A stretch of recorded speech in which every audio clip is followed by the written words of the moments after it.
I wasn't supposed to be in Chicago until Friday. That had been the plan for weeks. Claire's annual HR conference was scheduled to run Thursday through Saturday, and I was originally flying in to meet her at the tail end, catch the last night's dinner, maybe spend Sunday exploring the city before heading home. But something felt off. For weeks, I'd been brushing away a feeling I didn't want to admit was real. Little things. Her mood when she got back from trips. The way she'd check her phone with this half-smile that never seemed to include me. I didn't have proof. Just a kind of low-level hum in the back of my mind, like background noise that wouldn't shut off. I told myself it was just stress, that I was being paranoid. But then I booked an earlier flight. I didn't tell Claire. I figured I'd surprise her. That's what good husbands do, right? Show up when they're missed. I imagined the look on her face, her eyes lighting up, the way they used to when we were younger. We'd go to that steakhouse she always mentioned but never tried. We'd laugh over overpriced cocktails, remember how to be a couple again. I landed Thursday evening around 5, grabbed a rental car, tossed my bag in the back, and headed straight for the downtown Hyatt where the conference was being held. I didn't even check into my own hotel yet. Just drove, rehearsing the moment in my head over and over. I stopped at a florist on the way. Not the airport kind, they sell plastic with petals. This was a real shop. I picked up white tulips, her favorite. She once told me they looked like honesty. It was just past 6:30 when I pulled up. The sky was this overcast gray, the kind that dims everything.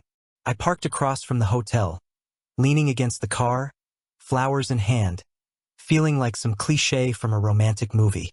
All I needed was a bit of music in the background. Something dramatic, bittersweet. I figured I'd see her walking in from dinner, maybe surrounded by coworkers, laughing, heels clicking on the sidewalk. I pictured her surprised smile when she saw me, maybe even a hug that lingered a little longer than usual. I wanted that. I missed that. Instead, she came out of a side exit. I almost didn't recognize her. Claire looked different. Not conference different. Not business trip tired or casual. No, this was date night Claire. Hair curled into soft waves. Lips painted just slightly darker than usual. A short navy dress I'd never seen before hugged her frame, paired with heels she never traveled in.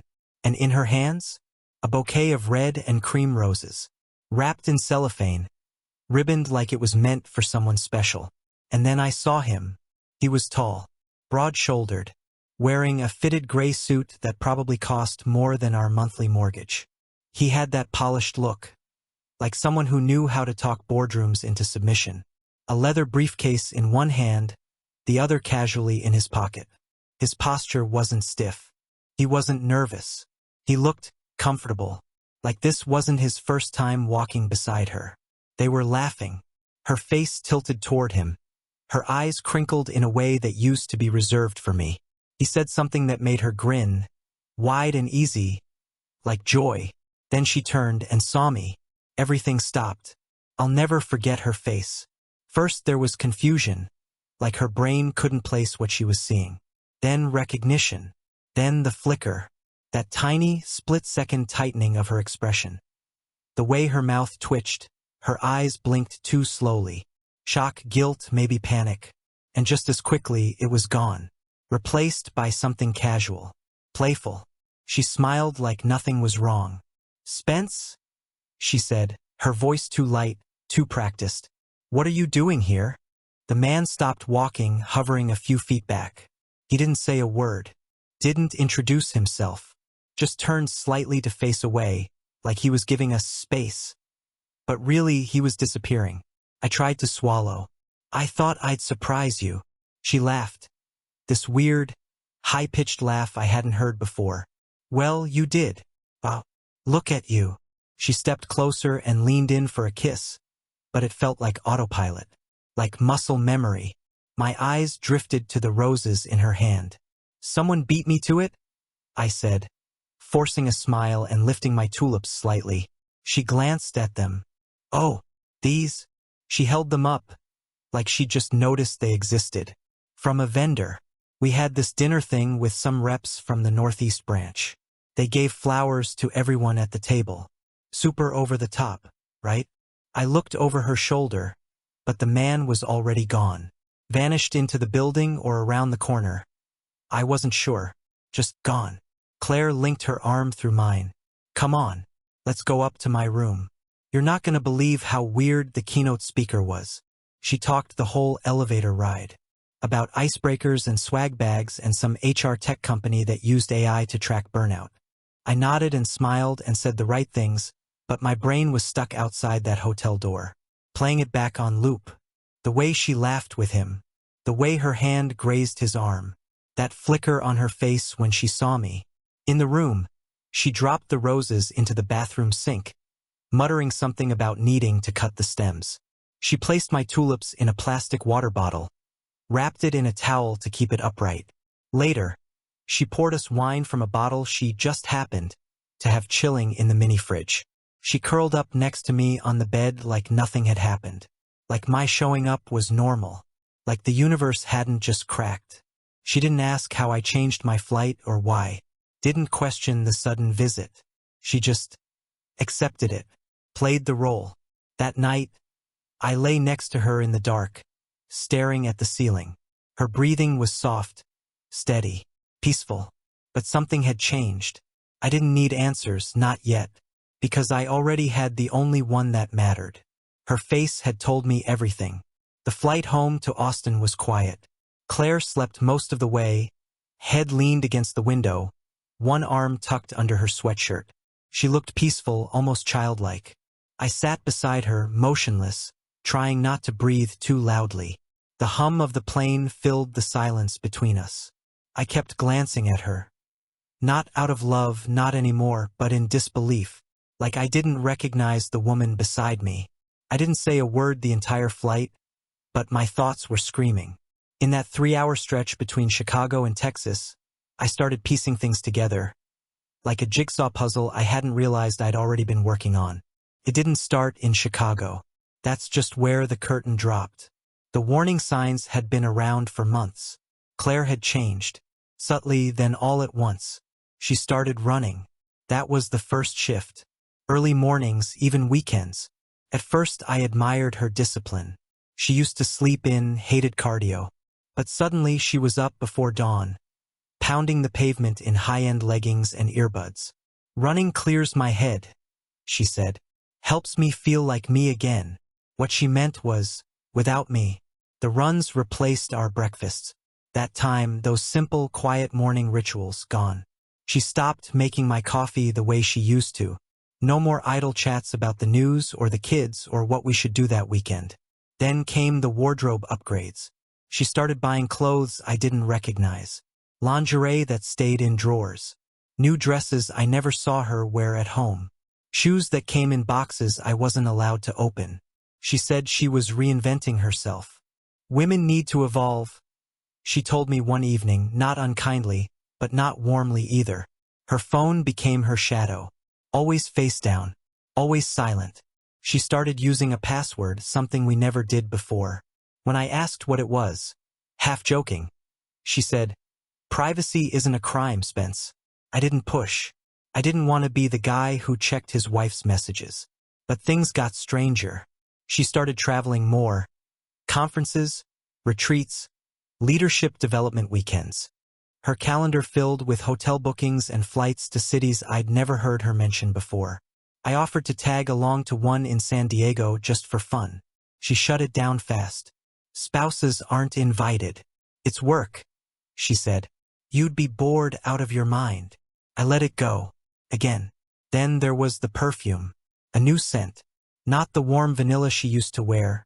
The one I bought her on our anniversary. This one was sharper, citrusy. Like something a stranger would wear. When I asked about it, she waved me off. It was a sample. I liked it.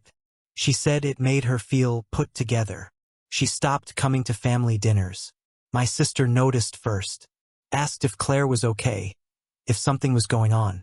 I told her Claire was just busy, traveling a lot, tired. But the kids felt it too.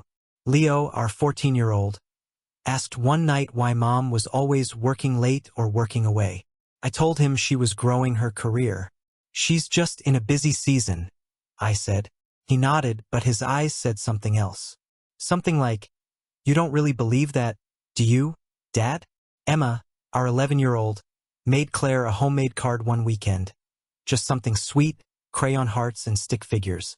Claire glanced at it, said, "Ah, that's cute," and stuffed it in her purse. A week later, I found it crushed at the bottom of her gym bag, unopened. That one stung. Still, I didn't confront her. I convinced myself she was overwhelmed, that this was a phase, that if I held steady, things would come back around. I didn't realize how much I had started to shrink. One night I made dinner, steak, her favorite. Candles, music, even her wine. She was late getting home. Walked in, took one look at the table, and blinked. "What's this?" "Just us," I said. "Thought we could reconnect." She set down her purse, sat across from me, and forced a smile. "This is nice," she said. But she barely touched her plate. She checked her phone twice. Halfway through, she got up and said she was too tired to eat. I cleaned up alone. That was the same week she stopped wearing her wedding ring. When I noticed, she said she took it off to lift weights. "Don't want to bend it." It stayed off. Still, I didn't say anything. I didn't want to be the insecure husband. But inside, I was unraveling. I started noticing the way she'd sigh when I asked her to watch a movie. How her eyes would glaze over when I talked about work. She started laughing louder at texts that weren't mine. Taking calls in the other room. Saying, "I'll be back soon." And returning hours later with vague stories about errands or work friends or needing space. I stopped asking questions, because I was afraid of the answers. One day, I asked her if she was happy. She blinked at me. "What kind of question is that?" "I mean, with us. With me." She looked down. "You're a good man, Spencer." That's all she said. Not yes, not no, just that. I should have known then. I remember this one night in March, cold, rainy, the kind of night where we used to curl up together under a blanket and watch dumb movies. I walked into the living room and saw her standing by the window, phone in hand. She didn't hear me come in. She was smiling, whispering. Then she laughed, soft and low, the kind of laugh she hadn't shared with me in months. Cleared my throat. She jumped. "Who were you talking to?" I asked. She blinked, caught off guard. "Nobody. Just Karen from work." Didn't sound like Karen. She rolled her eyes and walked past me. I stood there for a long time, just staring at the place where she'd been. And I realized something. The worst part of suspicion isn't the fear that you're right. It's knowing you've already been replaced, that your spot has been filled. Not necessarily in bed, though maybe that too, but emotionally, mentally. Someone else had become her favorite notification, her secret smile. And I hadn't just missed it. I'd enabled it. Every time I gave her space. Every time I accepted a half answer. Every time I turned away instead of pushing back. I let her drift. And now I was the one lost at sea. By the time we landed in Austin that Sunday, I wasn't confused anymore. I knew what I was dealing with. Not a rough patch. Not a slump. But a wife who had already left me in every way but name. And I had to decide, was I going to keep pretending I didn't see it? Or was I finally going to open my eyes? We got back to Austin on a Sunday afternoon. The kids were with Claire's mom for the weekend, so the house was empty when we pulled into the driveway. I carried both suitcases up the steps, not because she asked, but because I didn't know what else to do. Routine was easier than emotion. Inside, Claire slipped off her shoes and headed straight upstairs, saying something about needing a shower. I stood in the kitchen, still holding my car keys, watching as the front door slowly shut behind me. The house was clean, silent in a way that didn't feel peaceful. Felt abandoned, like a stage after the play's over. I sat down on the edge of the couch, not really thinking, just remembering. She'd laughed on the plane when she showed me a video from the conference. It was some team-building icebreaker where her group had to build a tower out of spaghetti and marshmallows. The guy from the hotel was in the video too, standing just behind her, passing her sticks of pasta like they were flirting in code. His hand brushed her shoulder once. She didn't flinch, didn't move away. I noticed. She didn't. That night, I waited until she fell asleep. Her breathing was deep, rhythmic, like the weight of her lies didn't cost her anything. I stayed awake, staring at the ceiling, trying to convince myself I needed to stop obsessing. But I couldn't. Around 2 a.m., I got up quietly and walked down the hall to the hall closet where we kept the tablet. An old iPad from a few years back, mostly used by the kids on road trips. Claire and I had synced it to our shared cloud years ago, back when we didn't have anything to hide. I wasn't sure if it still worked. It did. The screen lit up like it had been waiting for me.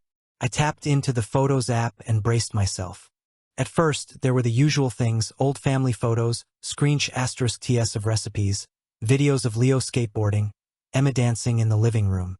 And then I saw them, buried in a separate folder, automatically generated and titled by date. Recent dates. From the past few months. The first photo was of Claire in a hotel mirror, wearing lingerie I'd never seen before.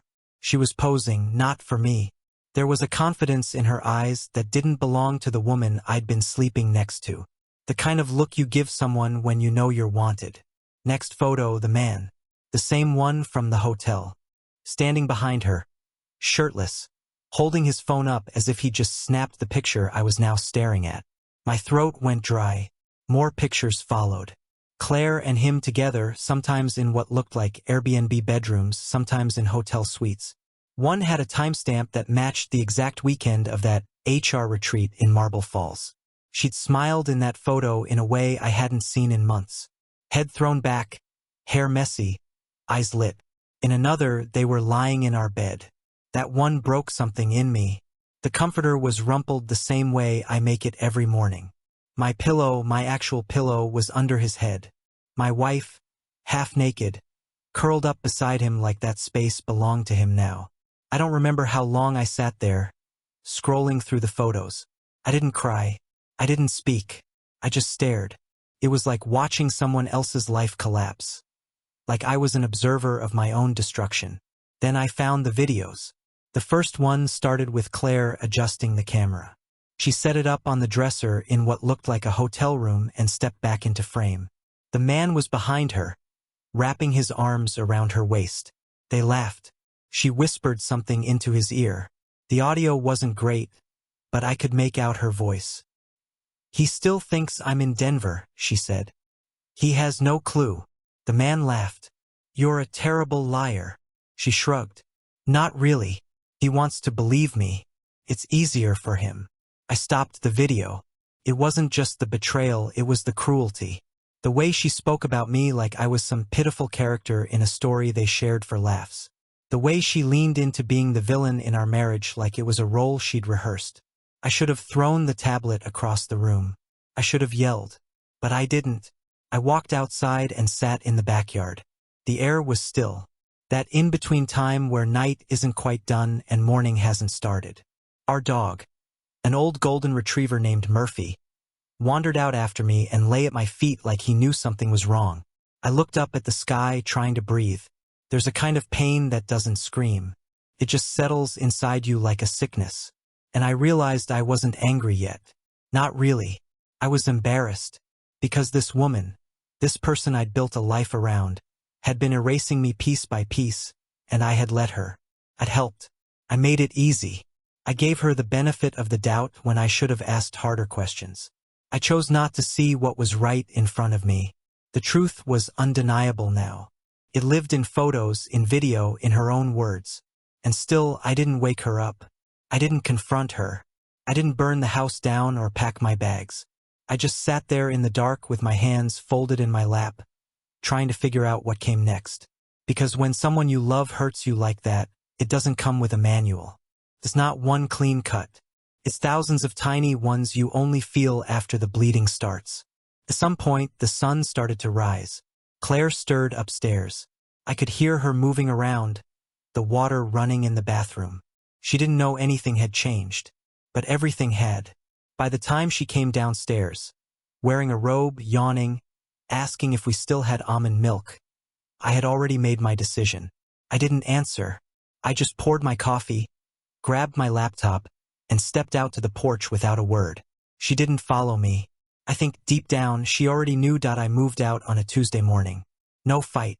No confrontation. No dramatic declarations. I waited until Claire left for work, early as always, and then I packed what I needed. 2 duffel bags, a small carry-on, my laptop, and a folder full of documents I hadn't looked at in years. Our marriage license, the kids' birth certificates, old tax records, things that suddenly felt important again. I didn't take everything. I didn't want everything, just enough to be gone. The house was quiet, too quiet. Murphy, our golden retriever, followed me from room to room, confused. He kept looking at the front door, expecting her to walk back in. I knelt down, rubbed his head, and whispered, "You're a good boy." Then I left him behind too. It hurt more than I expected. I didn't leave a note. I didn't send a text. I just walked out. Claire called later that afternoon, probably when she got home and saw my side of the closet empty. I let it ring. She tried again an hour later. I muted the second call. By the time the third one came in, I was already unpacking at my sister Lydia's guest house. Lydia lived 15 minutes away, in a quiet neighborhood with big oak trees and a screened-in porch. Her husband worked nights, and their kids were at college, so the place felt almost like a retreat. I hadn't told her everything, just that I needed space, that Claire and I were going through something, and I couldn't be in the house right now. She gave me a key, a freezer full of lasagna, and a long hug that said more than any question she could have asked. That night, I lay on the pull-out sofa and stared at the ceiling fan, trying to process the stillness. No one to pretend for. No wife next to me pretending back. The absence was loud, and yet I didn't feel panic. Not exactly. I felt clear. That clarity grew sharper the next morning. I pulled out my phone and opened the app that connected to the security cameras around the house. I'd installed them 2 years ago after a break-in down the street. Back then, I'd wanted to feel safer. Now, they gave me a way to see without being seen. The footage from the night before showed Claire coming home around 6:20 p.m. She walked in carrying Thai takeout and a bottle of white wine. No visible panic. No calls to hospitals. Just a woman going about her evening. She paused in the hallway, looked around, and stood still for a moment, long enough to notice what was missing. Then, unbelievably, she smiled. Just faintly, as if she was relieved. I watched her set the food on the kitchen island, pour herself a glass of wine, and flip on the fireplace. She grabbed one of the throws from the couch and curled up with her phone, scrolling, typing. She didn't look sad. She didn't look worried. She looked free. My stomach turned. She didn't even check the garage to see if my car was gone. The next day, I checked the footage again. Nothing. Just Claire coming and going about her day like I never existed. But on Thursday evening, someone else appeared. The same man from Chicago. I recognized the build before I even saw his face. He pulled into the driveway like he belonged there, no hesitation, no second guessing. He didn't knock. Claire opened the door before he even got to the porch. And then he stepped inside. They kissed in the entryway. She laughed at something he said. They walked hand in hand into the kitchen, poured drinks, and moved to the living room. My living room. They sat on the couch on the spot where I used to read bedtime stories to Emma. He leaned back with his arm around her, his hand resting comfortably on the place where my wife's shoulder met her neck. I watched them drink from my coffee mugs. I watched them flip through Netflix like this was their Thursday ritual. I watched them laugh. And I didn't feel rage. I felt like I was watching ghosts live in the house I used to know. The man stayed for 2 hours. No signs of awkwardness. No rush. When he left, Claire walked him to the door, kissed him goodnight, then stood there watching his car pull away like it was the end of a pleasant date. She never looked over her shoulder. That was when I knew whatever guilt I thought she might have had, it didn't exist. Whatever regret I hoped she might feel was long gone. She had already rewritten the story in her head. I wasn't her husband anymore. I was just an inconvenience she was managing around. The next day, I started writing everything down. Dates. Patterns. Behaviors. I made a spreadsheet of all her business trips from the past year. I cross-referenced them with credit card statements, pulled hotel receipts, mileage logs, even calendar invites from the shared family planner she'd forgotten I still had access to. It was all there, hiding in plain sight. Private charges billed to her personal Amex in cities she said she never visited. Duplicate reservations on weekends she claimed to be at company retreats.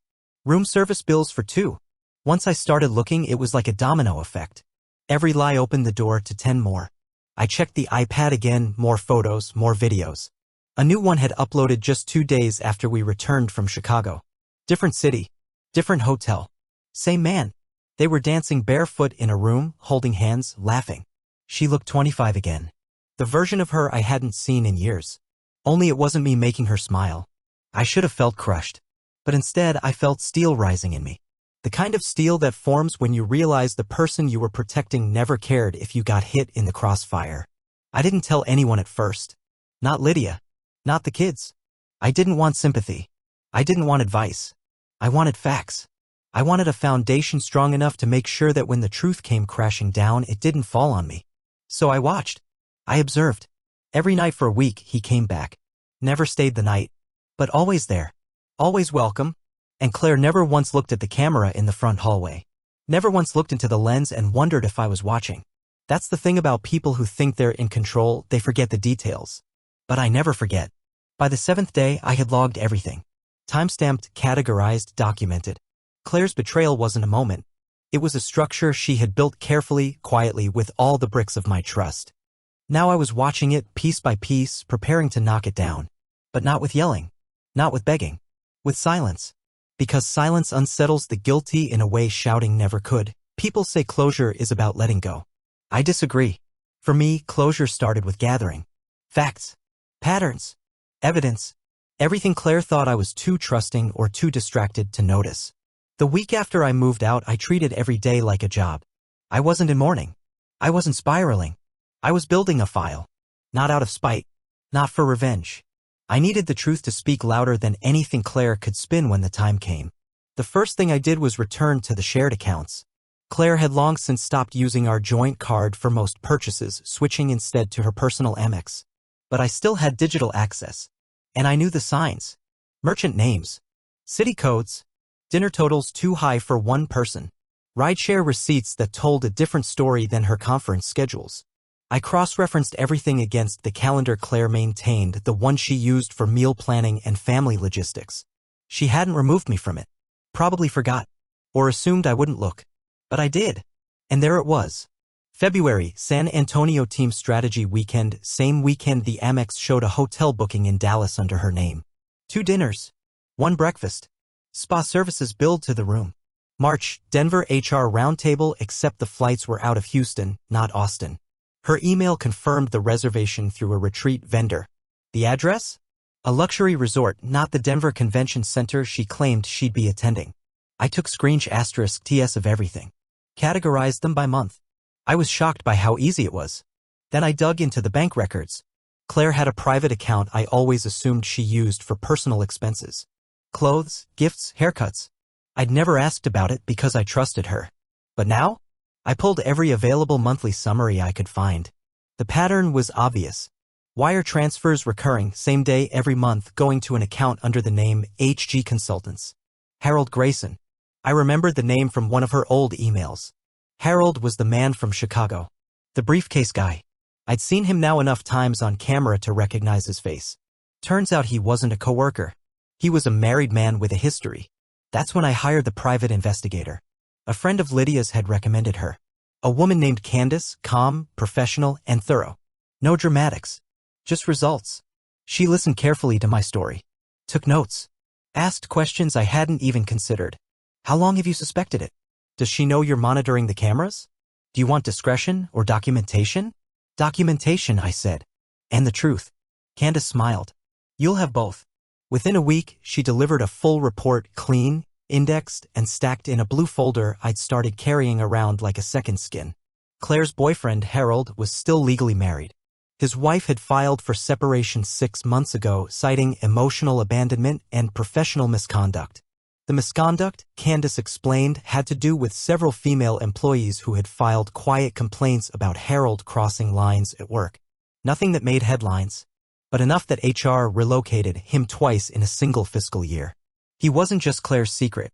He was her liability. There were photos.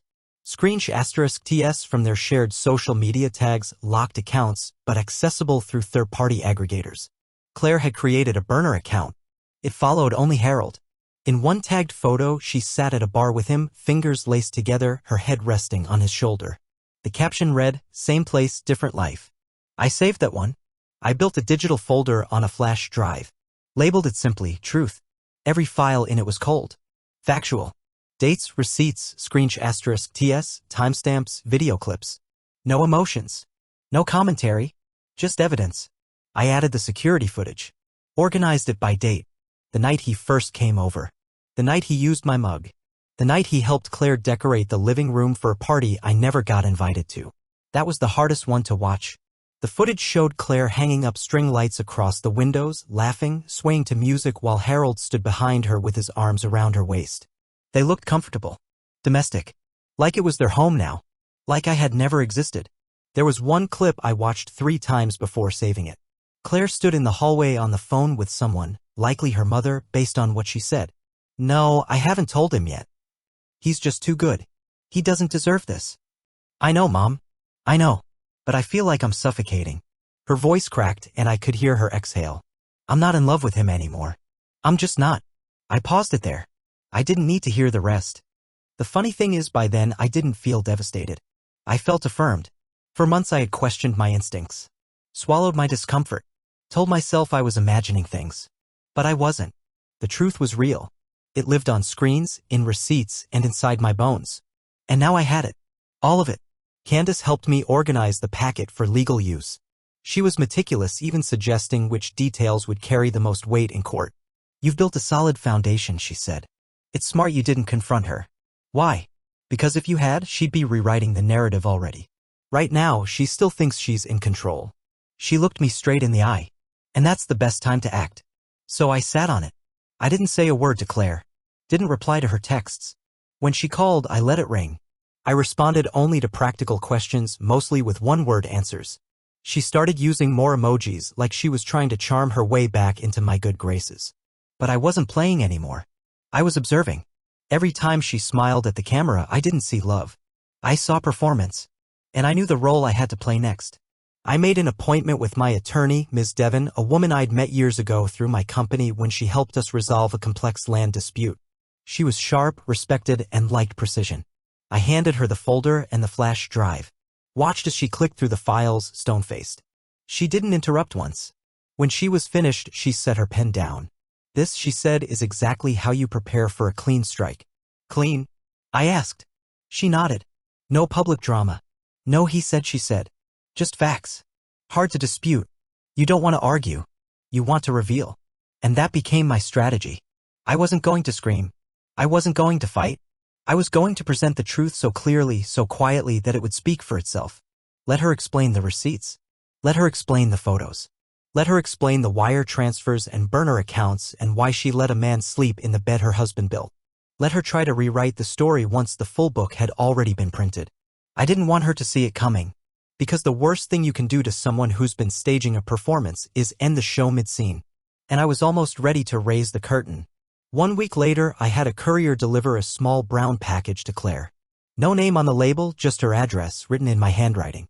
Inside, the USB, printed documents, *TS, and a single handwritten note. I know. All of it. I watched her on the doorbell camera. Her smile vanished the second she saw the note. She stood frozen, holding the box like it was a bomb. Within minutes, she was calling me, Lydia, our friends. I didn't answer. When people reached out, I politely referred them back to her. I didn't explain. I didn't justify. I let the silence work. Slowly, her version of reality cracked under the weight of facts she couldn't spin. The divorce was finalized in under 2 months. I kept the house. Claire moved into a downtown rental. Leo stayed with me. Emma needed time, but once she saw the truth, she stopped asking why. A year later, I transferred to Seattle to open a new branch. On my 46th birthday, I sat by Lake Union, coffee in hand, watching the fog lift over the water. No more doubt. No more pretending. I survived. Not with revenge, but with clarity, discipline, and peace. The moment she saw me in Chicago wasn't the beginning of the end. It was the end of the illusion. And the start.